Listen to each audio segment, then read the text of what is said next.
Bismillahirrahmanirrahim. Assalamualaikum warahmatullahi wabarakatuh. Sebelum saya memaparkan materinya, terlebih dahulu saya akan memperkenalkan diri. Nama saya Nurfadila Gunawan, NIM 1921000006 dari Prodi Hukum Keluarga Islam, Fakultas Syariah dan Ilmu Hukum Islam, IAIN Parepare. Selanjutnya, materi yang akan saya paparkan yaitu perintah nikah yang terdapat dalam Quran Surah An-Nur ayat 33.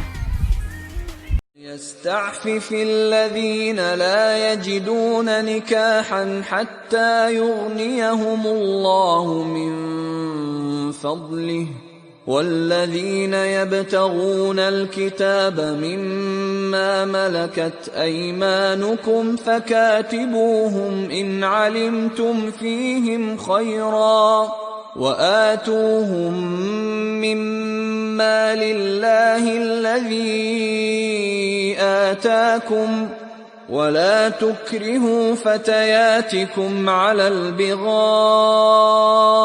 إن أردنا تحصنا لتبتغوا عرض الحياة الدنيا ومن يكرههن فإن الله من بعد إكراههن غفور رحيم.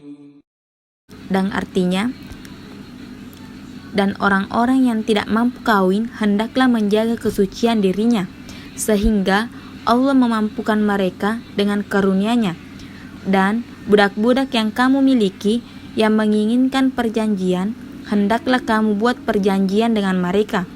Jika kamu mengetahui ada kebaikan pada mereka, dan berikanlah kepada mereka sebagian dari harta Allah yang dikaruniakannya kepadamu.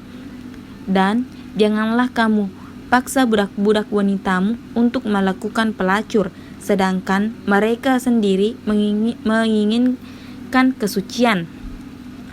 Karena kamu hendaklah mencari keuntungan duniawi, dan barang siapa yang memaksa mereka, maka sesungguhnya Allah Maha Mengampun lagi Maha Penyayang kepada mereka sesudah mereka dipaksa itu.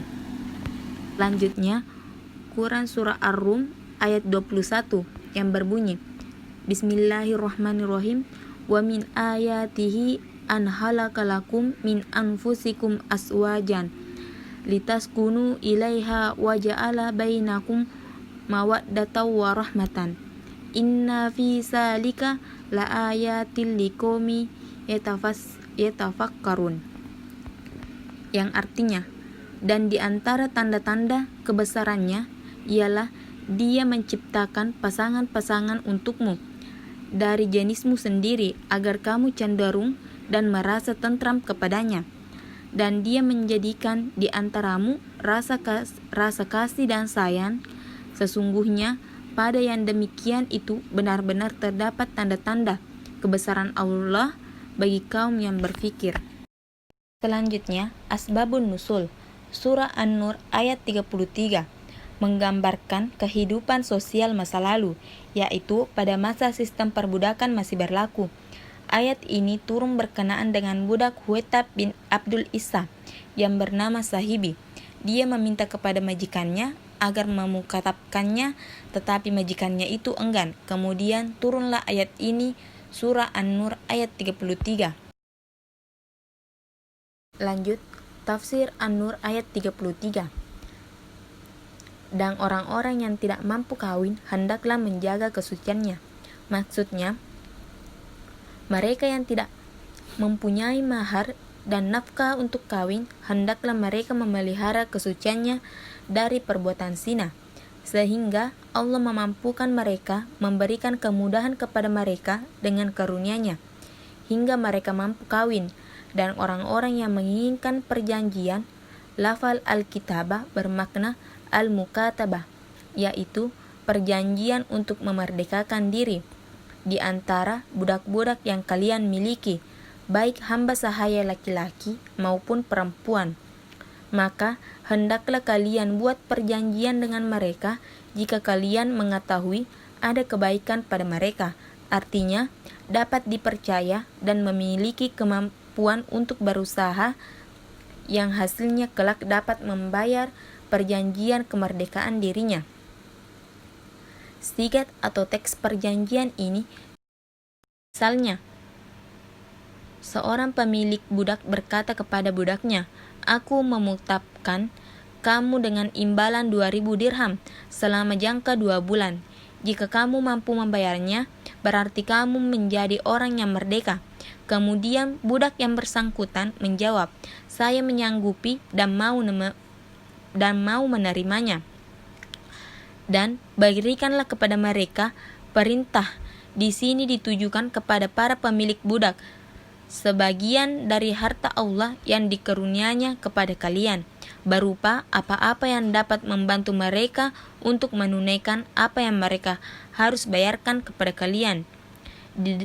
Di dalam lafal alita terkandung pengertian meringankan sebagian dari apa yang harus mereka bayarkan kepada kalian, yaitu dengan menganggapnya lunas. Dan janganlah kalian paksakan budak-budak wanita kalian, yaitu sahaya wanita milik kalian, untuk melakukan pelacur, yaitu berbuat zina, sedangkan mereka sendiri menginginkan kesucian, memelihara kehormatannya dari perbuatan zina. Adanya keinginan untuk memelihara kehormatan inilah yang menyebabkan dilarang memaksa, sedangkan syarat di sini tidak berfungsi sebagaimana mestinya lagi, karena kalian hendak mencari melalui paksaan itu keuntungan duniawi. Ayat ini diturunkan berkenaan dengan Abdullah bin Ubay, karena dia memaksakan hamba-hamba sahaya perempuannya untuk berpraktek sebagai pelacur demi mencari keuntungan bagi dirinya. Dan barang siapa memaksa mereka, maka sesungguhnya Allah kepada mereka yang telah dipaksa itu adalah Maha Pengampun lagi Maha Penyayang. An-Nur ayat 33. Selanjutnya, surah Ar-Rum ayat 21. Ada 5 garis besar hikmah yang bisa diambil dari firman Allah Subhanahu wa taala surah Ar-Rum ayat 21 ini adalah: yang pertama, Allah ciptakan pasangan hidup dari golongannya atau jenisnya sendiri. Yang dimaksud pasangan dari golongan sendiri adalah Allah ciptakan ibu Hawa dari tulang rusuk Nabi Adam di sebelah kiri yang paling pendek. Oleh karena itu, sudah menjadi sunnatullah bahwa pasangan hidup manusia harusnya laki-laki dan wanita dari golongan manusia, bukan dengan golongan hewan atau dengan golongan jin, agar tercipta manfaat atau kemaslahatan yang besar pada diri manusia. Kedua, agar merasa tentram. Dalam bahtera rumah tangga, sakinah adalah perasaan nyaman, damai, hening, cenderung, tentram, atau tenang kepada yang dicintainya. Ketiga, agar tercipta mawaddah. Secara bahasa, mawaddah adalah cinta kasih, persahabatan, keinginan untuk bersama. Seperti dalam tafsir Dur Mansur dari riwayat Ibnu Al-Munsir dan Ibnu Abi Hatim dari Al-Hasan rahimahullahu tentang firman Allah, dan dijadikannya di antaramu mawaddah.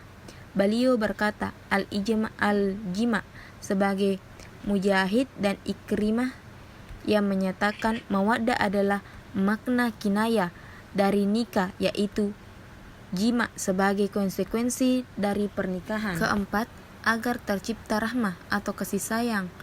Rahmah adalah kasih sayang dan kelembutan, timbul terutama karena ada ikatan seperti cinta antara orang yang bertalian darah, cinta orang tua terhadap anaknya, atau sebaliknya, sebagaimana tafsir yang disebutkan Imam As-Suyuti dalam tafsir Dur Mansur, riwayat Ibnu Al-Munsir dan Ibnu Abi Hatim dari Al-Hasan rahimahullah tentang firman Allah dan rahmah. Al-Hasan berkata, al-walad atau anak.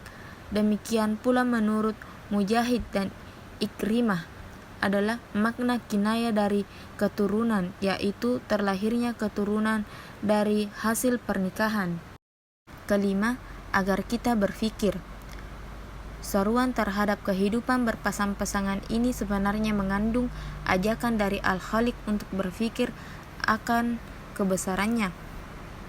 Sehingga titik tekan bahasan bukan sekadar tujuan pernikahan dalam rangka melangsungkan keturunan dan terciptanya keluarga sakinah, mawaddah dan warahmah saja, tetapi agar lebih dari itu, agar manusia bisa mensyukuri nikmat Allah dan mengagungkan kebesarannya.